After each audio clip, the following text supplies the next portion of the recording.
Hello everyone, নমস্কার। কি অবস্থা, কেমন আছে সবাই? আশা করছি খুব খুব ভালো আছে সবাই। আমরাও ভালো আছি তোমাদের আশীর্বাদে। আর তোমরা যে যেখান থেকে আমার ভিডিওটা দেখছো তোমাদের সবাইকে অনেক অনেক ওয়েলকাম। আশা করছি ভিডিওটা ভালো লাগবে তোমাদের। যদি ভিডিওটা ভালো লাগে অবশ্যই একটা লাইক দিয়ে পুরো ভিডিওটার সাথেই থেকো। তো আজকে তো একাদশীর দিন। আমি সকালবেলা উঠে স্নানটা করে নিয়েছি। আর এই যে আমাদের বাসার আরেকজন সদস্য যে কিনা সবসময় জলের মধ্যেই থাকে, ওকে তো আর আলাদাভাবে স্নানটা করানো হয় না। তো মাঝে মধ্যে ওকে আর কি এইভাবে ভালো করে সাবান দিয়ে আর কি স্নানটা করিয়ে দিই। তো আজকে ভাবলাম একটু ভালো করে সাবান দিয়ে স্নানটা করিয়ে দিই। তো এই কাজটা হচ্ছে স্বপ্নীল আর ওর পাপা হচ্ছে ভালো করে।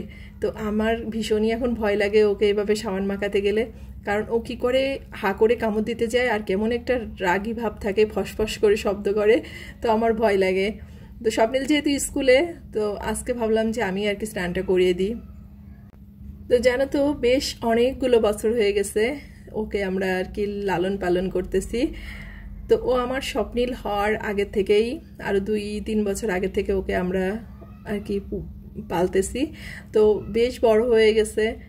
আর ও যখন ওকে যখন এনেছিল বাসাতে তখন ছিল একদম ছোট, আমি যে সাবানটা ওকে গায়ে দিয়ে দিলাম, তো ওই সাবানটার অর্ধেকটা করলে যতটুকু হয় ঠিক ততটুকু ছিল সাইজটা। তো ওরা আর 3টে ছিল, তো 2টা আর কি চলে গেছে আর ও একাই আর কি আছে। তো এ পর্যন্ত এত বড়টা হয়েছে। তো একটা জিনিস পুষতে পুষতে বা পালতে পালতে দেখবা তার প্রতি একটা এত পরিমাণে মায়া এসে যায়, ও একদম নিজের সন্তানের মতো হয়ে গেছে এখনে। তো আমরা তো সেইভাবে কোনো পশু পাখি বাসায়, আমাদের বাসায় তো নেই। তো ওই আর কি আছে। তো ওকে আর কি স্নান করে বারান্দায় রেখে এসেছি। আর ওকে বেশ খানিকটা সময় আর কি বারান্দায় রাখতে পারি, কিন্তু কি করে জানো তো, ওই বারান্দার থেকে শুধু রুমের মধ্যে চলে আসে আর এসে চিপা চাপা জায়গা খুঁজে বেড়ায়, শুধু সেখানে যেয়ে চুপ করে বসে থাকে।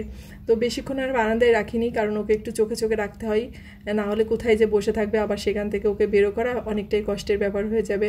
তো এই কারণে অল্প সময় বারান্দাতে ছিল, তারপর ওকে যেখানে রাখি সেখানে রেখে তারপর আমার এই যে সংসারের যে কাজকামগুলো আছে তো ওগুলোকে করতে চলে আসছি। আর বেশ কিছু জামাকাপড় ছিল গতকাল ধুয়ে রেখেছিলাম। তো গতকাল তো আর জামাকাপড়গুলো ভাঁজ করার না সময় পাইনি, সকাল থেকে কাজ করতে করতে তারপর দুপুরে রান্নাটা করেছি, তারপর খাওয়া দাওয়া করেছি স্বপ্নিলকে নিয়ে, দুপুরে আবার বেরিয়ে পড়েছি। তো সন্ধ্যার পরে বাসায় আসছি, তখন না আর শরীরে এনার্জিটা থাকে না যে আসলে ওই জামাকাপড়গুলো ভাঁজ করি। তো আজকে ভাবলাম যে রুমটাকে মুছে পরিষ্কার করার আগে জামাকাপড়গুলো আসলে ভাঁজ করে জায়গা মতো রেখে দিই। আর যতক্ষণ জামাকাপড়গুলো ভাঁজ না করতে পারি ততক্ষণ মনে হয় যে একটা অস্বস্তি কাজ করে আর রুমটা পুরো অগোছালো মনে হয়। তো আসলে সময়ের কাজটা সময় করে ফেলতে পারলেই ভালো হয়, কিন্তু আসলে সবসময় সময়ের সাথে নিজেও তাল মিলিয়ে আসলে পারি না। তো যাই হোক, তাতে আমার কোনো টেনশনের কিছু নেই, কারণ যেহেতু বাসারই কাজ, তো আমি আমার সময় সুযোগ মতো আর কি সেই কাজটাকে করে নিই। তো আজকে যেহেতু একাদশী, তো অন্যান্য দিন হলে দেখা যায় যে রুমটা না মুছলেও চলে, যে ইচ্ছা হলো না মুছলাম না, কিন্তু আজকে যেহেতু একাদশী, আজকের দিনটায় আমি হচ্ছে রুমগুলো, তারপর রান্নার ঘরটা একদম ভালো করে ডিপ ক্লিনিং করি বলতে পারো। কারণ এই দিন, এই একাদশীর দিন একটা অন্যরকম একটা ব্রত, তাই না? তো এই দিনটা হচ্ছে ঘরটরগুলোকে না মুছলে হয় না। তো গতকাল রাত্রে আমি ইচ্ছা করলেই রান্নাঘরটাকে পরিষ্কার করে রাখতে পারতাম। তো কিছু থালা বাসন ছিল যেগুলোকে আর কি ধুয়ে রেখে দিয়েছিলাম, এই যে। তো এগুলো তো আজকে আর ব্যবহার করব না, তো এগুলোকে আর কি সরিয়ে রাখবো। আর স্বপ্নিলের পাপা মা যেহেতু রাত্রে দেরি করে বাসায় আসে, তো অনেক সময় খাবারটা গরম করে নেয়, তো এ কারণে চুলাটাকে ইচ্ছা করে আর কি পরিষ্কার করি না, যে সকালবেলা উঠে একবারে পরিষ্কার করে মুছে নেব। তো এই পাকে হচ্ছে ডাইনিং টেবিলটাকেও মুছে রাখলাম, কারণ স্বপ্নিল দেখা যায় যে একটা অভ্যাস তো টেবিলে পরে জিনিস রাখা, তো মুছে রাখলাম। আমরা সবাই তো একাদশী, তারপরও আজকে দেখা যায় যে অনেক সময় আছে না, খাবার টাবার হঠাৎ করে রেখে দিল, এ কারণে আর কি টেবিলটাকেও মুছে পরিষ্কার করে নিলাম। আর রান্নাঘরটা পরিষ্কার করতে গিয়ে আসলে শুধু যে চুলাটা মুছি তা না, আশেপাশের সাইডটাও ভালো করে পরিষ্কার করে নিই। না করলে একটা অস্বস্তি কাজ করে, যেহেতু আমার তো আলাদা আর কোনো জায়গা নেই যেখানে আর কি একাদশীর জন্য বা নিরামিষভাবে জিনিসপত্র আর কি রাখবো বা রান্না টান্না করবো, সবই এক জায়গাতেই করতে হয়। এজন্য আর কি চেষ্টা করি সবসময় আর কি ধুয়ে মুছে এই কাজগুলোকে করার। আসলে ইচ্ছা থাকলেও সবসময় সব কিছু করা সম্ভব হয় না, যেহেতু ভাড়া বাসাতে থাকি, তাই না? তো নিজের যদি বাড়ি থাকতো তাহলে দেখা যায় যে নিজের ইচ্ছা মতো আলাদা আলাদা একটা মানে জায়গা করে নিতাম, যে এখানে একাদশী, এখানে পূজার জন্য বা এখানে আমিষের জন্য। আসলে এইসব ইচ্ছাগুলো থাকে, কিন্তু আসলে সাধ্যের বাইরে সব কিছু, তাই না? মানে আমাদের মতো ফ্যামিলির জন্য এটা আমাদের সাধ্যের বাইরে। তো যাই হোক, আমি সব কাজগুলোকে করে আবার হচ্ছে গা হাত পা ধুয়ে আসলাম, কারণ যেহেতু রান্নাঘরটা পরিষ্কার করেছি। তো তো এই অবস্থায় আর কি আর মানে একাদশীটা করতেও ভালো লাগবে না, আবার খেতেও ইচ্ছে করবে না। এ কারণে স্নানটা আর করিনি, মানে মাথায় জলটা আর দেইনি, পুরো গা হাত পা ধুয়ে জামা কাপড় চেঞ্জ করে ফেলেছি। তারপর এই যে একটু সাবু ভিজিয়ে রাখলাম, আর এখন হচ্ছে দুপুরের জন্য একটু সবজি রান্না করব।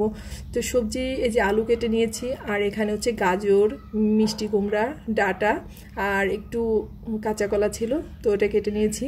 তারপরে এই যে এদিকে একটু বাদাম ভেজে নিলাম, আর একটু আলুটাকে ফ্রেঞ্চ ফ্রাই করব, কারণ স্বপ্নিল এই আলু ভাজাটা খেতে পছন্দ করে। তো আমাদের বাসায় তো সবাই একাদশী, এ কারণে আলাদা কোনো ঝামেলার করতে হয় না বা আলাদা রান্না বাড়ার কোনো প্রয়োজন হয় না। তো একাদশীর দিনটা আমি এভাবেই আর কি সবার জন্য সব কিছু রেডি করে রাখি, আর এদিন তো মানে আলাদা কোনো ঝামেলা থাকে না। তো এভাবেই আমরা একাদশীটা আর কি পালন করে থাকি। তো এখন হচ্ছে সবজিটাকে রান্না করব, ওই যে সব ধরনের তরকারি দিয়ে। তো এই সবজিটা কিন্তু একটা আলাদা স্বাদ, ভীষণই ভালো লাগে খেতে। তো সবজির জন্য এই যে একটু জিরা, তেজপাতা, শুকনা মরিচ ফোড়ন দিয়ে দিলাম। আর এই সবজিটার ভিতরে আলাদা কোনো মশলার কোনো প্রয়োজন হয় না, এমনিতেই খেতে ভীষণই ভালো হয়, আর আমরা সবাই খুব পছন্দ করি। তো যে সব ধরনের মশলাগুলো, তার ভিতরে একটা এলাচ আর একটা দারচিনি দিয়ে দিয়েছি।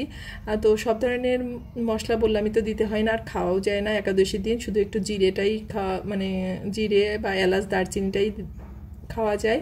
তো এ কারণে যে মশলাটাকে দিয়ে তার মধ্যে আলুটাকে একটু ভালো করে ভেজে পরে অন্যান্য সবজিগুলোকে দিয়ে একটু লবণ দিয়ে একটু নাড়াচাড়া করে মানে হালকা একটু ভাজা ভাজা হয়ে করে তারপর জল দিয়ে ঢেকে দিলেই আর কি সবজিটা হয়ে যায়। আর এই সবজিটার কোনো ঝামেলা নেই। হলুদ, আর আমরা হচ্ছে একাদশীর দিন হলুদটাও দিই না সবজির মধ্যে, তাতেই না সবজিটা খেতে অনেক সুস্বাদু হয়। তো এই যে আমার রান্নাটা হয়ে গেছে, আর এখন একটু ভাজা জিরার গুঁড়া, মানে জিরার গুঁড়া একটু তেলে গুঁড়ো করে রেখেছি, তো ওটাকে যে দিয়ে দিলাম, দিয়ে এখন একটু ঢাকা দিয়ে রাখবো। তো আমার শাশুড়িমা হলে কি করতেন, এর মধ্যে একটু ঘিও ছড়িয়ে দিতেন, তো ঘিটা দিলেও অনেক মজা হয় কিন্তু। তো আমি আলাদাভাবে আর কি ঘিটা দিলাম না, তো এই জিরা ভাজাটা দিলাম, দিয়ে এখন একটু নাড়াচাড়া করে আর কি এটাকে ঢেকে রেখে দেবো। তো যারা আর কি একাদশীর দিন অনেক সময় দেখা যায় যে অনেক কিছুই করে, তারপরেও এইভাবে একটু সবজি রান্না করে দেখতে পারো, ভীষণই ভালো লাগবে খেতে। আমি আর তো মনে হয় একাদশীর দিন আর যাই কিছু খাই না কেন, একটু সবজি না হলে ভালো লাগে না, কারণ আমি ফল টল খুব একটা বেশি পছন্দ করি না, মিষ্টি জাতীয় জিনিস আমার একটু ঝালঝালি পছন্দ হয়, এ কারণে আমি একটু সবজিটা করি।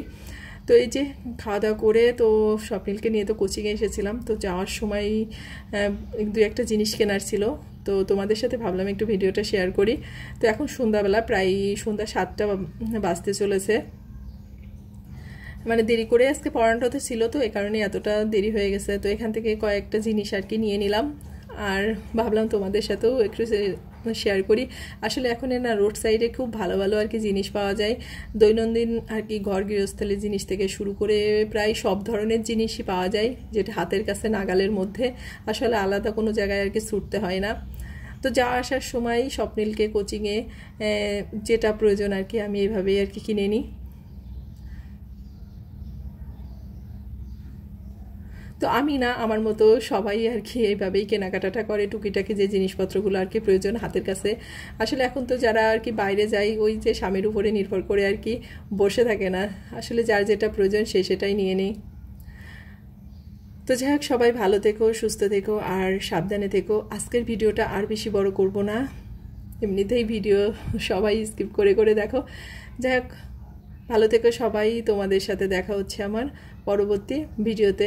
আর যদি আমার ভিডিওটা তোমাদের কোথাও এতটুকু ভালো লেগে থাকে, অবশ্যই ভিডিওটাকে একটা লাইক, একটা কমেন্ট আর অবশ্যই একটা শেয়ার দিতে ভুলো না। ভালো থেকো সবাই, দেখা হচ্ছে নেক্সট ভিডিওতে।